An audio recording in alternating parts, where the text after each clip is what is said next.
वक्त से लड़कर जो अपनी नसीब बदल दे, इंसान वही है जो अपनी तकदीर बदल दे। हेलो दोस्तों, मैं हूं राहुल कुमार और आज इस वीडियो में हम लोग सीखेंगे कि समय पर निबंध कैसे लिखा जाता है।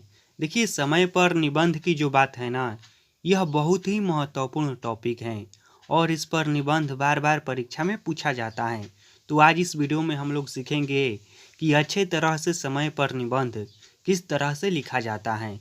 तो देखिए, किसी भी निबंध में सबसे पहले भूमिका लिखा जाता है या प्रस्तावना लिखा जाता है या परिचय लिखा जाता है। तीनों बात एक ही है।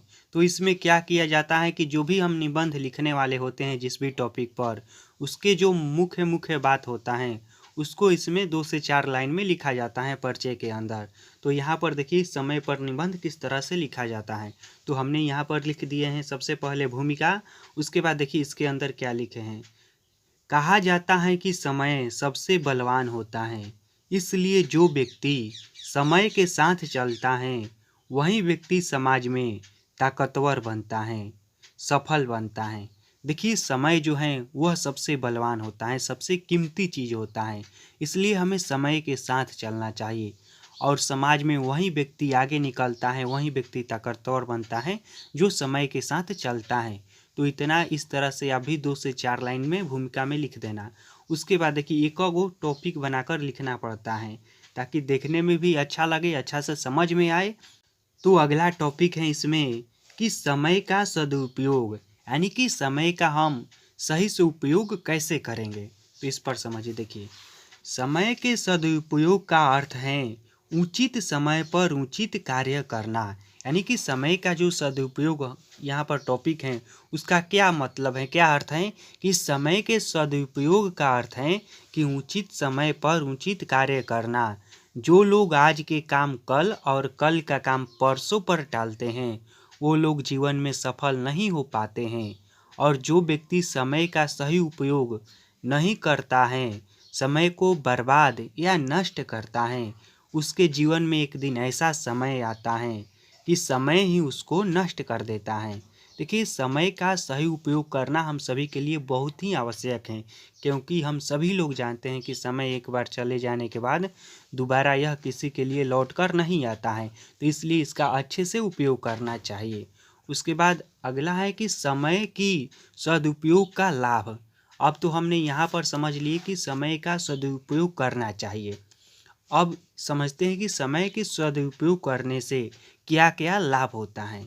तो देखिए, समय का सदुपयोग करने पर अधिकांश काम जो हम करते हैं वह सफल हो जाता है और उनका हमें अच्छा फायदा भी मिलता है।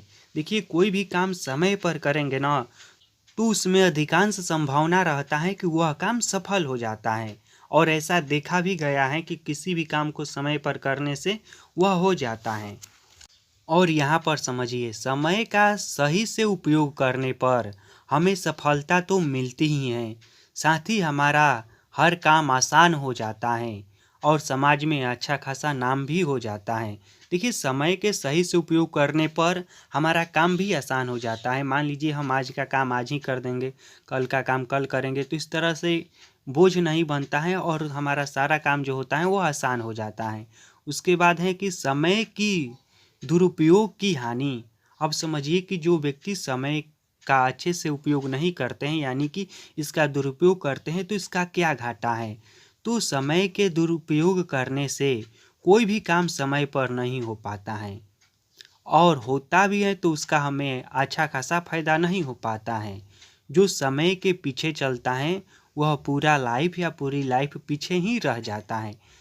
अब लास्ट टॉपिक है या लास्ट में लिखा जाता है किसी भी निबंध के उपसंहार। तो इसमें मुख्य जो अभी तक हमने बात बताए हैं या लिखे हैं, या किसी भी निबंध के जो मुख्य निचोड़ आता है सब कुछ लिखने के बाद वही इसमें लिखा जाता है और अपना हो सके तो राय भी दिया जाता है।